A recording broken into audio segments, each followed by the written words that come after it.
이번 주간은 종교개혁주일이에요. 루터가 종교개혁을 일으키기 위해서 비텐베르그 의사당에 95개조 반박문을 붙였어요. 그게 10월 31일 날 그것을 95개조 반박문을 붙였었는데, 그래서 10월 마지막 주일은 개신교회는 이 종교개혁주일로 이렇게 지키게 됩니다. 그게 이제 500년이 걸렸어요. 올해가 종교개혁을 일으킨 500주년. 그래서 기념주일로 우리가 지키고 있습니다.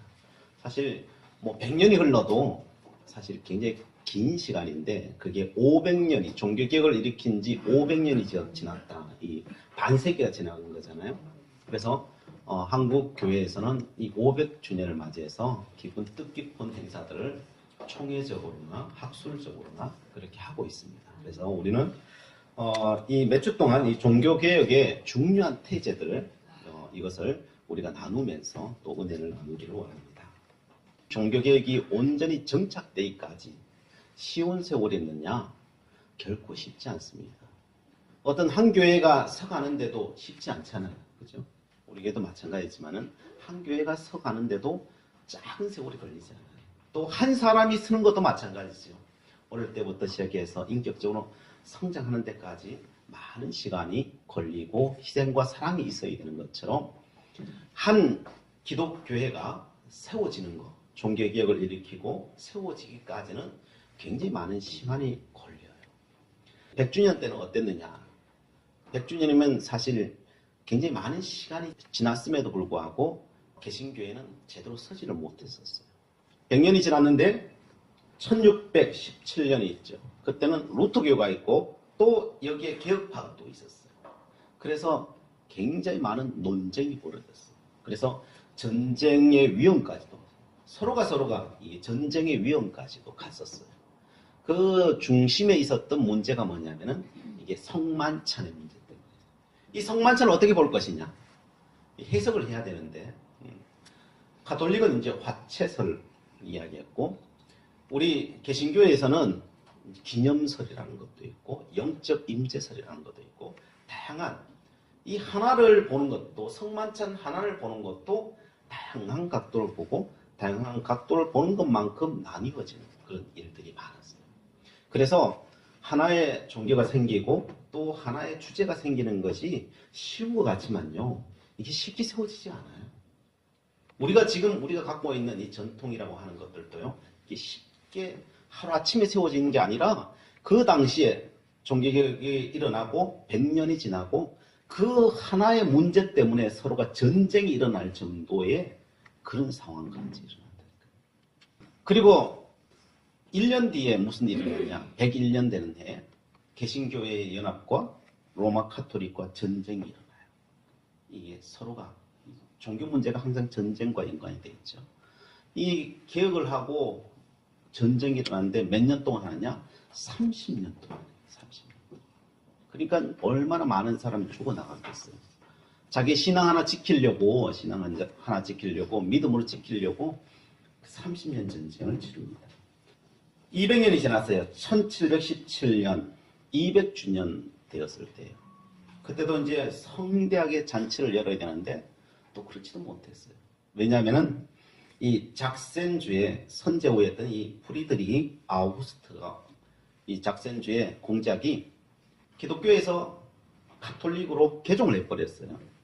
한 사람이 개종해버리니까요, 문제가 생기는 거예요. 그 주 전체가 다 개종이 돼버려요. 옛날엔 그랬어요.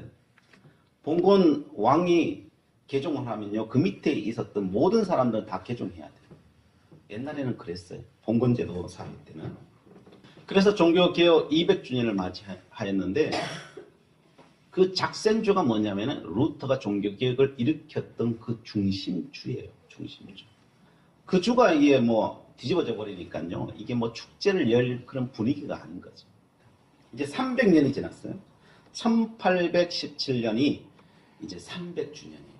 그래서 그때도 이제 성대하게 종교개혁주의를 축하하는 그런 자리를 열려고 했는데, 문제는 그때 누가 등장하느냐? 나폴레옹이 등장해요. 프랑스의 나폴레옹이 등장해서 이제 독일을 쳐들어온 거죠. 쳐들어와서 이 비텐베르그 대학을 그냥 폐쇄해 버렸어요. 폐쇄해 버리니까요. 이거 뭐 축제고 뭐고 할 수도 없는 그런 상황이 되어 버렸죠. 그러면 1917년 400년이 지났어요. 그때도 이제 축제를 열 준비를 하고 있었죠. 근데 이게 쉬우냐? 1917년에 무슨 일이 일어났냐면은 세계 제1차 대전 그 중심이 있어요. 4년째 됐네. 그러니까 뭐 축제를 열 그런 분위기가 아니죠. 유럽 전체가 쑥대밭이 되어버렸었으니까요. 그래서 이 종교개혁을 일으키고 각 해마다 100년, 200년, 300년, 400년 해마다 그것이 쉬웠느냐? 결코 쉽지 않더라는 겁니다. 한 사람이 쓰는 것도 쉽지 않은 것처럼 이게 쉽지 않아요. 올해가 500주년이에요. 올해는 뭐 특별히 큰 갈등이나 이런 것도 없고 평화롭기는 해요.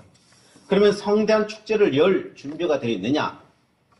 성대한 축제를 열려고 봤더니 뭐 할 수는 있어요. 다 할 수는 있는데 유럽은 어떻게 되었어요? 그 중심에 있던 유럽은 어찌 보면은 평화로운데 쑥대밭이. 왜 쑥대밭이에요? 예수 믿는 사람이 다 사라졌어요. 그 중심에. 교회들마다 텅 비어. 뭐에 공격을 받아요? 옛날에는 싸우느라고, 그죠? 물리적인 싸우느라고 축제를 못 열었는데, 이제는 평화가 찾아왔는데, 문제는 그런 물리적인 싸움이 아니라 이제 영적인 싸움에서 다 진 거죠. 영적인 싸움. 물질주의와 세속화가 물밀듯이 들어오니까요. 그 물질주의와 세속화에 그냥 다 쓰러져 버려요. 유럽은 전체 다 쓰러져 버려요. 우리나라는 어때요? 우리나라도 막 성장하는 것 같더니 이 물질주의와 세속주의에 다 흔들려요. 그 폭포수 같은 홍수 같은 그 물질주의와 세속주의에 그냥 다 쓸려 내려가고 있는 그 이 현실이죠. 이제는 종교에 대해서 관심이 없어요. 우리 기독교만 그런 건 아니에요, 사실. 불교는 사실 더 심해요.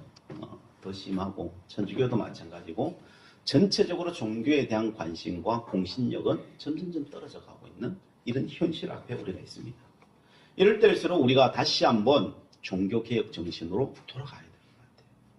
그 중심. 왜 그들이 종교개혁을 일으킬 수밖에 없었고 그 사회를 개혁시키고 다시 한번 하나님의 말씀 안에서 또한 하나님의 우리에게 주신 그 신앙 정신을 가지고 그 시대를 변화시켜가고 내 자신을 변화시켜 갔는지 우리는 살펴보기를 원합니다.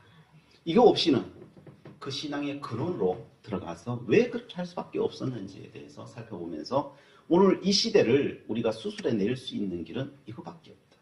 하나님이 죽었으면은 모르겠지만 하나님이 살아계시다면 진리는 살아있고 그렇다면 이 시대를 오늘 또 500년 전에 변화시켰다면 이 시대도 변화시킬 수 있거든요.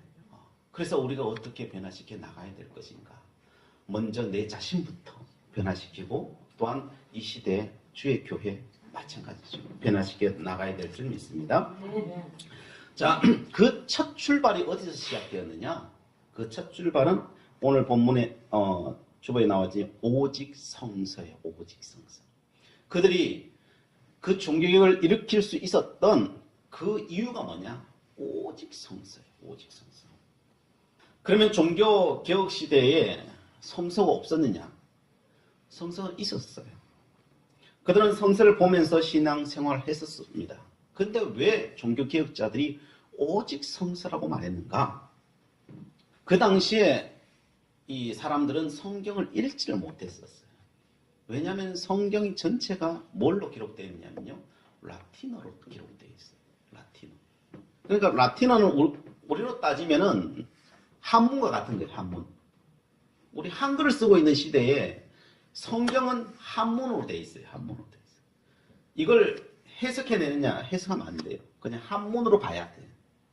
그래서 성경을 볼 줄 아는 사람들은 라틴어를 공부한 사람들이라야만이 성경을 볼 수가 있어요. 다른 사람들은 봐도 몰라. 이거는 봐도 몰라. 그래서 이 루터도 자기는 성경을 본 적이 없다는 거예요.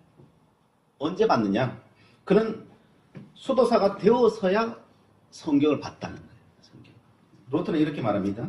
나는 20세가 될 때까지 성경을 보지 못했었다. 안 믿었었느냐? 예수를 어릴 때부터 믿었어요. 믿었는데 그랬다. 나는 주일 낭독문 속에 쓰인 것들 이외에 다른 것, 곧 복음서들과 서신서들이 있다는 것은 생각조차 못했다. 나는 도서관에서 성경 한 권을 발견하고서 즉시 그것을 수도원으로 가져갔다.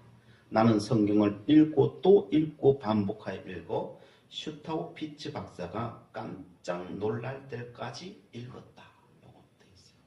그 당시에 그들이 말씀을 접할 수 있었던 길은 뭐냐면요. 우리 성시교도 가잖아요. 성시교도 하는 것처럼 그 예배 때 서로 외워야 되는 거 있잖아요. 외워야 되는 것 말고는 성서를 본 적이 없다는 거예요. 본 적이 없어요. 그러니까 이제 성화나 이런 것을 통해서 그 당시에 말씀은 이런 거다라고 하는 그 흐름 정도 알았지 없어요. 그런다고 해서 요즘처럼 이렇게 말씀에 대해서 강론을 하거나 설교를 하냐 그렇지도 않아요. 그 당시에는 성시교독처럼 대부분 그래요. 지금도 가톨릭 가면 가보신 분 계세요? 가톨릭 가면은 대부분이 그거예요.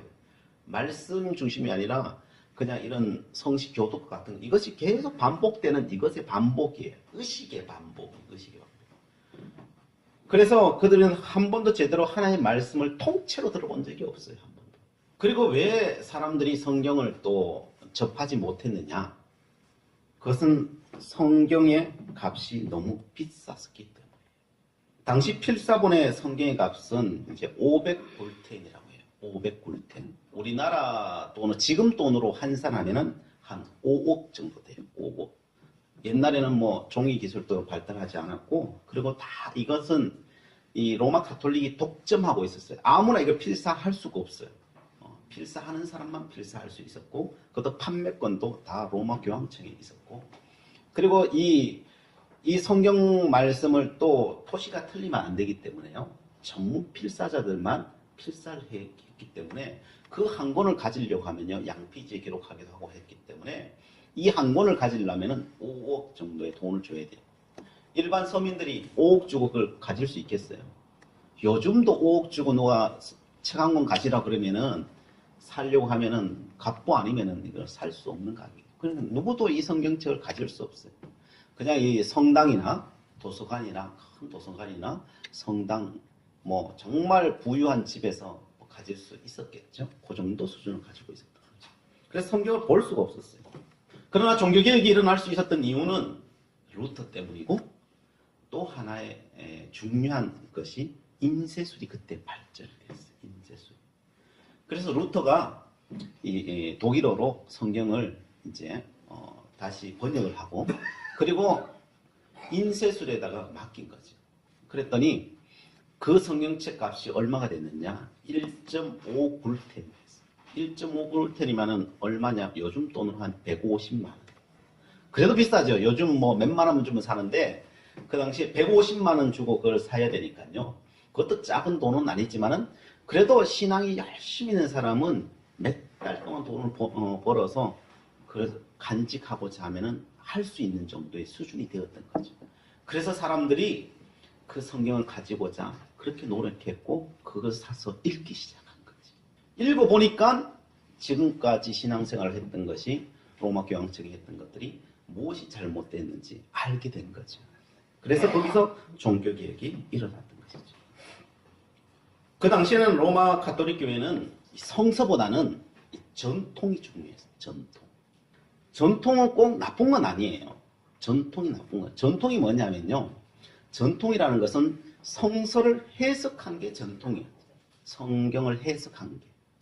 성경은 이 모든 백과사전이 아니에요. 그렇죠. 우리 갖고 있는 이 성경이 모든 우리의 인생의 모든 문제나 사회의 모든 문제에 대해서 해답을 주는 건 아니에요. 예를 들어서 옛날에 문제가 될 것이 없는데 요즘 줄기세포가 나왔어요. 이 줄기세포를 윤리적으로 어떻게 볼 것이냐. 성경 보면 나와요? 답이 나와요? 성경 보면 답이 안 나와요. 이게.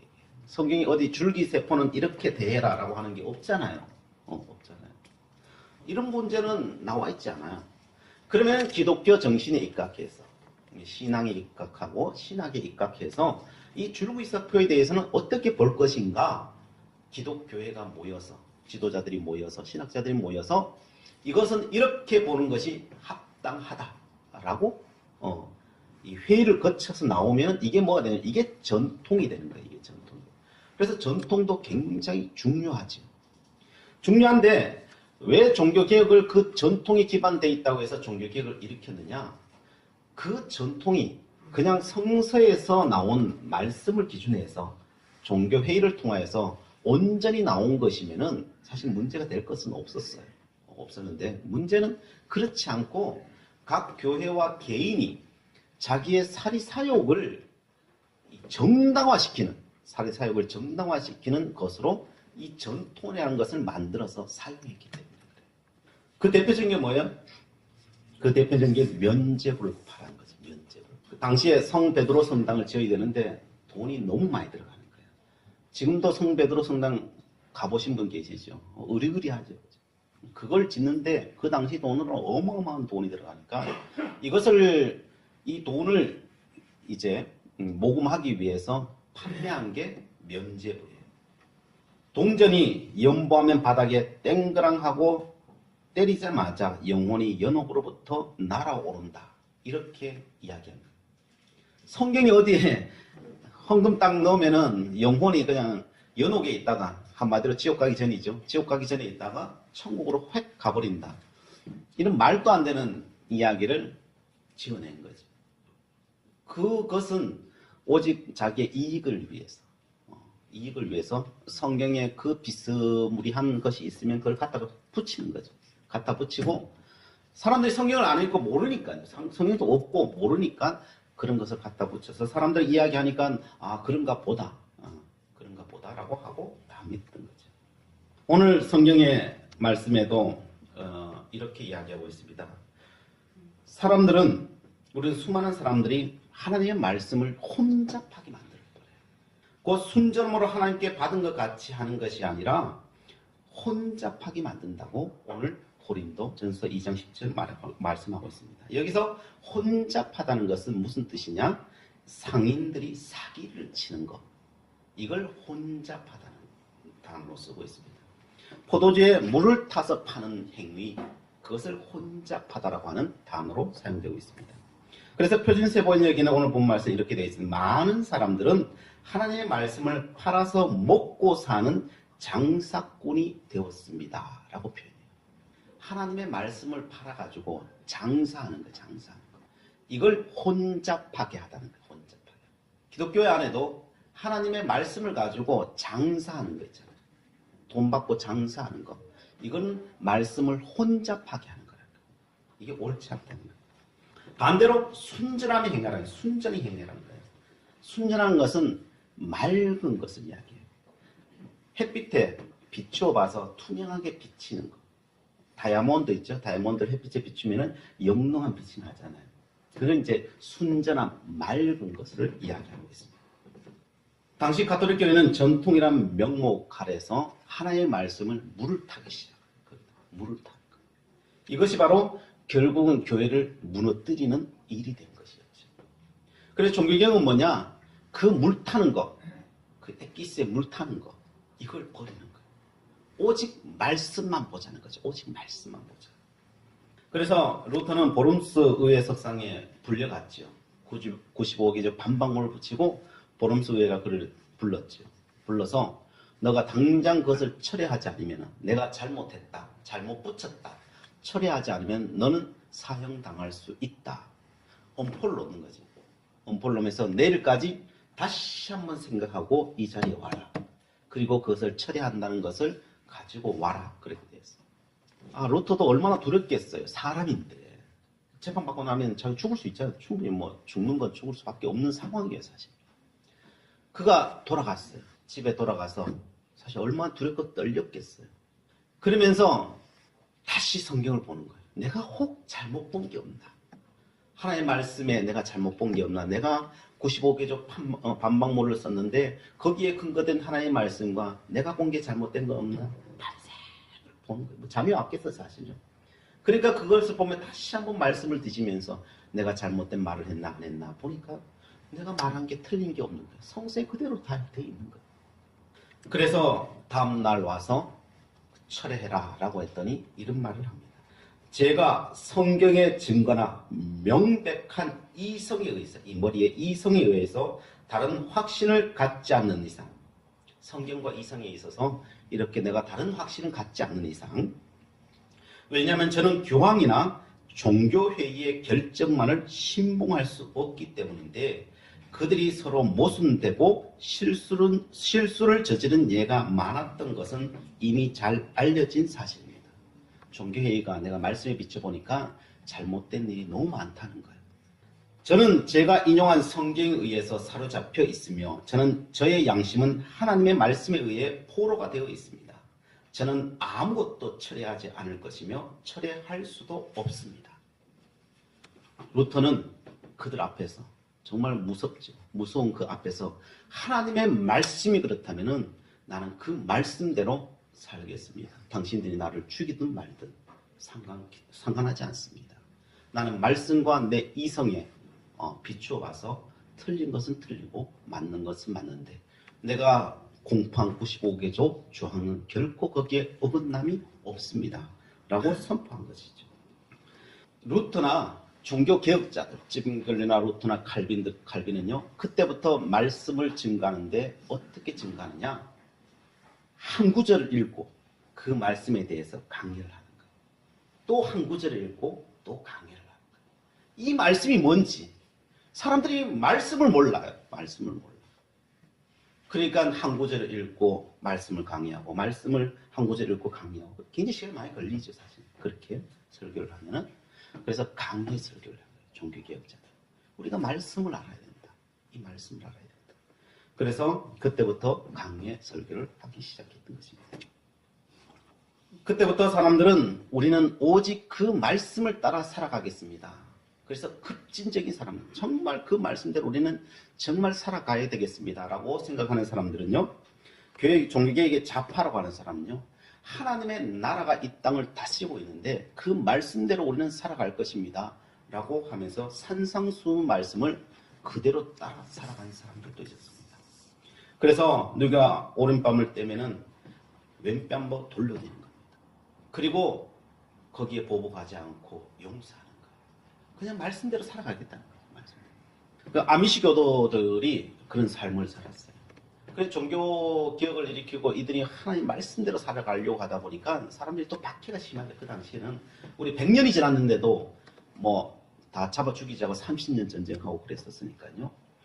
그래서 이들은 이제 같이 뭐 칼 들고 싸우지 않겠다라고 하면서 아미시 교도 같은 경우에는 막 따라와요. 따라오면은 큰다고 해서 뭐 나 잡아 잡수셔 뭐 이렇게 하지 않고 그냥 도망은 가요. 도망은 가는데, 그러니까 군인들이 막 쫓아오죠. 쫓아오다가 군인들이 잘못해 낭떠러지에 떨어지면은 어떻게 합니까? 아미시 교도들은요, 하나님 말씀대로 살아야 된다. 그래 가서 그 사람들을 갖다가 다 치료해줘요. 다 치료해줘요. 다 치료를 해놓으면 어떻게 하냐? 이 군인들이 이 사람들을 죽여요. 그러면 이게 하나님의 뜻이라면은 내가 죽겠습니다. 그렇게까지 종교개혁 정신 가지고 말씀 안에서 살려고 그렇게도 부단히 노력했었습니다. 그렇습니다. 오늘날도 마찬가지입니다. 우리가 종교개혁은 철저히 말씀 속에서 태어났고요. 그렇게 죽어간 사람들이 있었지만은 그 말씀을 붙들고 살려고 했던 그들이 있었기 때문에 그 말씀이 어디까지 왔어요? 지금 우리들까지 왔잖아요. 지금 500년이 지났잖아요. 그냥 사라져 버릴 것 같잖아요. 그죠? 사라져 버릴 것 같잖아요. 그렇게 죽어갔으면은 다 죽어버리고 없어질 것 같잖아요. 근데 없어졌나요? 없어지지 않죠. 그것이 지금 나에게까지 왔다니까요. 그 말씀을 중심을 붙들고 살아나왔더니 오늘 나에게까지 이 말씀이 증거되고 있더라고요. 그렇게 믿음 안에서 오직 성경의 말씀대로 살아가려고 하는 그 사람들 때문에 그래요. 그런데 오늘날 이 세속주의에 지금 교회가 무너지고 있어요. 왜 무너지고 있겠어요? 우리가 하나님의 말씀을 제대로 붙잡지 않기 때문에. 종교개혁을 일으켰던 사람들은 목숨 내걸고 말씀을 따라 살아가려고 자기를 잡아 죽이러 오는 사람들, 그 사람 앞에 자기를 던져가면서까지 그들은 말씀을 실천하며 살려고 했는데, 오늘날 시대는 어떻게 되어버렸습니까? 예수 믿는 사람은 지금 많아졌어요. 한국교회도 그렇고요. 전 세계적으로도요. 예수 믿는 사람은 많아졌어요. 그런데 영향력 있는 사람들은 점점 줄어들어가고 있어요. 왜 그럴까요? 하나님의 말씀대로 살아가려고 하지 않기 때문에.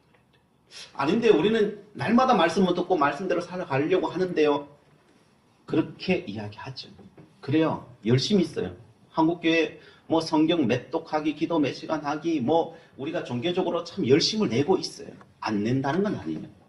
안 낸다고 하는 것은 아닌데 그렇게 열심히 내는 만큼 기독교회가, 교회가, 신자가 빛을 내고 있느냐, 이 시대에 빛을 내고 있느냐, 이걸 봐야 되거든요. 이건 다른 문제거든요. 종교적인 열심을 내고 있는데 빛이 안 난다? 그러면 살펴봐야 돼요. 우리가 열심은 내고 있는데 촛불이 타야 되고, 열심은 촛불이 타는 거잖아요. 빛이 나는 거잖아요. 열심히 하고 있는데 빛이 안 나고 끓음만 나고 있다? 그렇다면은 뭐가 잘못된 거예요. 잘못된 거. 우리 한국 교인들처럼 열심히 내는 사람 어디 있어요? 정말 열심히 내고 있거든요. 그런데 자꾸 끓음만 올라와요. 끓음만 올라와요. 빛이 나야 되는데 끓음만 올라와요. 왜 그러겠어요? 성경을 펼쳐보면 알아요. 성경을 펼쳐. 어디에 빨간 줄이 그어져 있는지를 보면 알아요. 그게 한국의 현실이 알겠어요. 현실이 아니에요. 다 보면 어디에 줄쳐 있을까요? 복 받는 데만 다 줄쳐 있어요. 복 받는 데.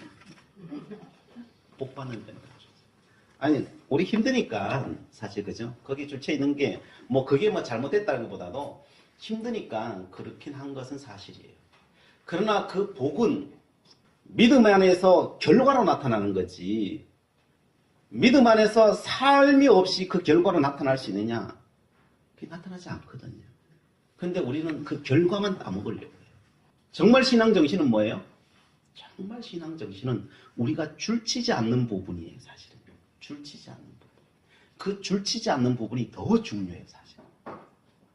그 줄치지 않는 그 부분 때문에 우리가 줄친 것이 나오는데, 우리는 줄치지 않은 부분은 아무 관심이 없고 줄친 부분이 관심이 있어요. 그 줄친 부분요, 거기만 관심이 있으면 절대로 그것이 우리 것이 안 돼요. 그러니까 끓으면 올라오는 거예요. 세상에 빛이 되지 않는 거예요. 그러면 줄치지 않은 부분이 어떤 부분인가요? 줄치지 않은 부분. 그 줄치지 않은 부분은 심령이 가난해라. 너 심령이 가난해라. 오른밤을 때리면 왼밤도 돌려대라. 우리는 한 대 맞으면요, 10대를 때려줘야 속이 시원하거든요, 사실. 남을 나보다 낫게 해요. 저 사람이 좀 세상적으로 못나 보여요. 그래도 하나님 보시기에는 나보다 나을 수도 있어요. 정말 나을 수 있어요. 근데 그게 그렇게 안 보여져요. 안 보여진다는 이유는 뭐겠어요? 내가 주의 성령으로 말씀으로 충만하지 못해서 그래요. 정말 성령과 말씀으로 충만해져 있으면 저 사람이 나보다 낫게 보이게 되어 있어요. 안 보인다는 것은 충만하지 못하기 때문에. 날마다 회개하라는데. 근데 회개할 게 없어. 회개할 게 없어. 내 원수를 사랑해라. 내 원수를 기도해라. 그런데 우린 저주하게 바빠. 주라 받으리라 그러는데 받는 것만 생각하고 줄 것은 없어요. 줄 것은 없어요. 그의 나라와 그의 의를 구하라. 그러면 이 모든 것은 너에게 다 하시리라. 그런데 그의 나라와 그 의를 위해서 구하는 것은 없어요. 그 뒤에 주려고 하는, 하나님이 주시겠다고 하는 거기에 다 관심이 있지. 하나님의 나라를 위해서 고난받고 그 십자가에 달리는 것. 사도 바울은 나는 날마다 죽는다고 하는데 나는 날마다 살아. 그냥 날마다 살아. 이 삶이 우리에게 없는 거예요. 말씀으로 돌아가야 된다는 것은요, 내 보고 싶은 것만 보려고 돌아가는 게 아니에요.